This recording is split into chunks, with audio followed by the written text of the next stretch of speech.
আসসালামু আলাইকুম। যে যেখানে আছেন ভালো আছেন ইনশাল্লাহ, আমিও ভালো আছি। তো প্রতিদিনের মতো আরেকটা ব্লগ নিয়ে আসলাম। তো আজকে ব্লগটা হচ্ছে আবার সেই রান্নাঘর থেকে, যেহেতু আমরা মেয়ে মানুষ, তো আমাদের কাজই কিন্তু রান্নাঘর থেকে, এই সকালটা শুরু হয়ে রান্নাঘর থেকে। তো এইখানে সকাল সকাল আর কি ছোটো মাছ নিয়ে আসছিলো বাসা করে এক লোক, তো তার থেকে নিলাম। আর ইলিশ মাছ, তো ইলিশ মাছ আজকে রান্না হবে সরষা দিয়ে। তো সরষা এখানে বাটা হয়েছে, এখানে হচ্ছে আদা রসুন বাটা। তো আজকে সকাল মানে যখনই আমি ভিডিও করি রান্নাঘর থেকেই করি, কারণ আমরা মেয়ে মানুষ, আর মেয়ে মানুষ বলতে কিন্তু রান্নাঘর, সত্যি কথা যেটা। এখন আমি যাবো গোসল করতে, আর আমার দেখেন গরমে মুখ চোখ কী অবস্থা। আমার ছেলে গেছে নামাজে, আমার নন্দের ছেলে, আমার ছেলে। তো আমি আবার ওদেরকে একটু নিয়ে দিয়ে আসলাম। তো রোদের কারণে এই কারণে মুখ এরকম হয়ে রয়েছে, দেখেন খুব খারাপ একটা অবস্থা হয়ে রয়েছে।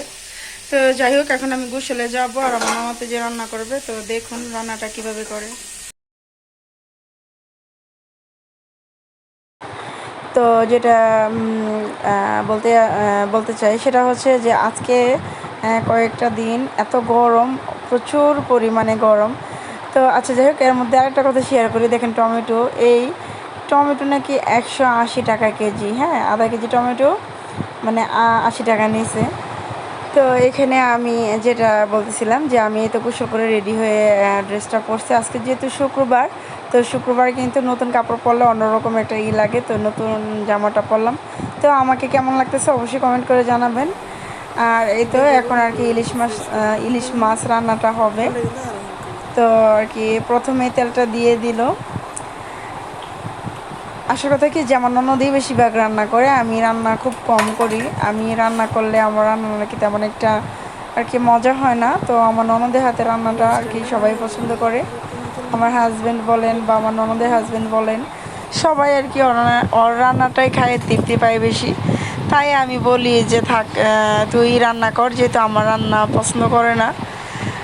তো হবে এক সময় হয়তো বা হয়ে যাবে। তো এই তো এখন এই যে রান্নাটা এখনই দিবে, পেঁয়াজ বাটা দিবে। আর আমার কথাগুলো না আজকে কেমন যেন এলোমেলো হয়ে যেতেছে। তো আপনারা কেউ কিছু মনে করবেন না, আমি জানি না কেন, হয়তো বা শরীরটা ভালো লাগতেছে না, এই কারণে মুখের কথাও আসতেছে না, এরকম একটা ব্যাপার। তো এখন এই যে গরম তেলের মধ্যে আর কি পেঁয়াজটা দিয়ে দিল, পেঁয়াজ বাটা এটা, হ্যাঁ। তারপরে যে সর্ষে বাটাটা দিয়ে দিল। এই সর্ষে ইলিশটা অনেক মজা হয়েছে, খাইছি, পেট ভরে ভাত খাইছি। তো এখানে এটা দিয়ে অনেকক্ষণ নাড়া দেবে তেলের সাথে, যাতে মিক্সড হয়, ওরকমভাবে নাড়া দিতেই থাকবে। তো যাই হোক, আমরা মেয়েরা যত অসুস্থ থাকি না কেন, আমাদের কিন্তু সে রান্নাঘরে যাইতেই হয়, বা যত গরম হোক না কেন। তারপরে দিন শেষে দেখেন, পুরুষ মানুষ বলে যে আমরা মেয়েরা কি করি। মেয়েদের কিন্তু 90% সময়ই রান্নাঘরে থাকে। যেমন ধরেন, সকালে একবার আমাদের রান্না হয়েছে, রুটি বানানো হয়েছে, ভাজি করা হয়েছে, তারপর হচ্ছে আবার দুপুরে রান্না। হ্যাঁ, তো দেখা গেল যদি আবার রাত্রেবেলা শর্ট পড়ে, তাহলে আবার রান্না করে যেতে হয়। তো মেয়ে মানুষের যে কত কষ্ট, এটা তো আর ছেলে মানুষ বুঝে না। আমাদের হাজব্যান্ডরা মনে করে হয়তো আমরা সারাদিন শুয়ে বৈশা খাই, কোনো কাজ করি না বা কিছুই করি না। দেখেন একটা মেয়ে মানুষ, হ্যাঁ, রান্না বান্না তো আছে, সংসার সামলানো, বাচ্চা সামলানো, হাজব্যান্ডদের যে কাপড় চোপড় থাকে ওগুলা ধোয়া, মানে এভরিথিং, সব কিছু মেয়েদেরই কিন্তু এক হাতে সব কিছু সামলাইতে হয়। ছেলে মানুষ কী করে, বাইরে যায়, কাজ করে। এই না, এটা বলবো না যে পুরুষদের কষ্ট হয় না, ওদেরও হয়, কিন্তু মেয়েদের কিন্তু অনেক দায়িত্ব থাকে, তাই না?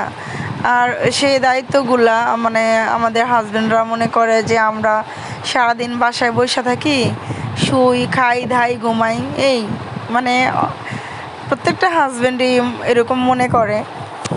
তো যাই হোক, আপনাদের সাথে একটু কষ্টের কথা শেয়ার করলাম, আপনারা কেউ কিছু মনে করবেন না।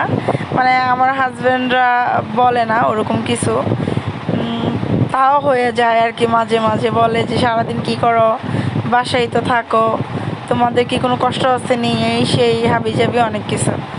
তো যাই হোক, আমি দুঃখের কথা নয় বাদই দিলাম। এখন দেখেন যে পেঁয়াজ বাটা, তারপর আদা রসুন বাটা দেওয়া হয়েছে, তারপর হচ্ছে আপনার সরষে বাটাটা দেওয়া হয়েছে, এখন কষাইছে, কালারটা কিন্তু জোশ আসছে, কিন্তু আমাদের ক্যামেরাটা তো তেমন একটা ভালো না, আর আমাদের ফোনটা অত দামি ফোনও না, তাই আর কি ওরকম ক্লিয়ার আসে না। তো দেখি চিন্তা ভাবনা আছে যে একটা ফোন কিনবো, 1000 যদি সাবস্ক্রাইব হয় তাহলে অবশ্যই ভালো একটা আমি ফোন কিনবো, আমি আপনাদেরকে কথা দিলাম। হ্যাঁ, কিন্তু আপনারা সবাই আমাকে সাবস্ক্রাইব করেন, প্লিজ সবাই আমাকে সাবস্ক্রাইব করবেন, লাইক করবেন, কমেন্ট করবেন আর শেয়ার করবেন। আমি কিন্তু ওরকম কথা বলতে পারি না, কিন্তু কি করব, যেভাবে পারি আমি ওইভাবেই বলি, আমি ওইভাবে অনেক ভাল লাগে আমার, আমি যেভাবে বলতে পারি আর কি। তো যাই হোক, এখন এই যে মাছটা আর কি এখানে দিবে, যে দেখেন তেলটা কিন্তু আইসা পড়ছে, এখন মাছটা দিবে। আর কি বলবো, মানে ইলিশ মাছ খাইতে খাইতে এখন আর ইলিশ মাছ ভালো লাগে না। আমার ননদের ছেলে বলতেছে বড়টা যে ইলিশ মাছ খাইতে আর মামানি ভালো লাগে না এখন। তো চিন্তা করলাম যে আজকে তাহলে ইলিশও সে ইলিশ খাই, তারপর থেকে না ইলিশ মাছটা একটু ইগনোর করব। কারণ আমাদের বাসায় প্রত্যেক দিন ইলিশ মাছ রান্না হইতেছে, এরকম একটা ব্যাপার হয়েছে, প্রত্যেকটা দিন ইলিশ মাছ। আর প্রত্যেক দিন কিন্তু এক জিনিস কিন্তু মোটেও ভালো লাগে না, তাই না? আমাদের কাছেই ভালো লাগে না, আর ওরা তো ছোটো মানুষ, ওদের কাছে কীভাবে ভালো লাগবে। কিন্তু আমি সত্যি কথা বলতে যেটা, যে আমি ইলিশ মাছ অনেক পছন্দ করি, আমি খাই। দেন আমি যদি সারা বছরও খাই আমার খারাপ লাগবে না, এরকম একটা ব্যাপার আর কি। আমি জানি না আর কার কাছে কীরকম, আপনারা কমেন্ট করে বলবেন তো আপনাদের কি ইলিশ মাছ ভালো লাগে?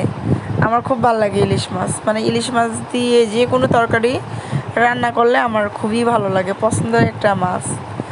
তো আমার ননদ বলতেছে যে আর ইলিশ মাছ নিব না, তখন আমি মনে মনে একটু খারাপ লাগছে যে আমার তো প্রিয় এটা। তো যাই হোক, আমারও মানে আমার জন্য সবাই আর কি করবো এটা আমি চাই না। তো আমি বলছি যে আচ্ছা কয়দিন স্টপ রাখো, সমস্যা নাই, কে অন্য মাছ কিনা নিয়ে আস।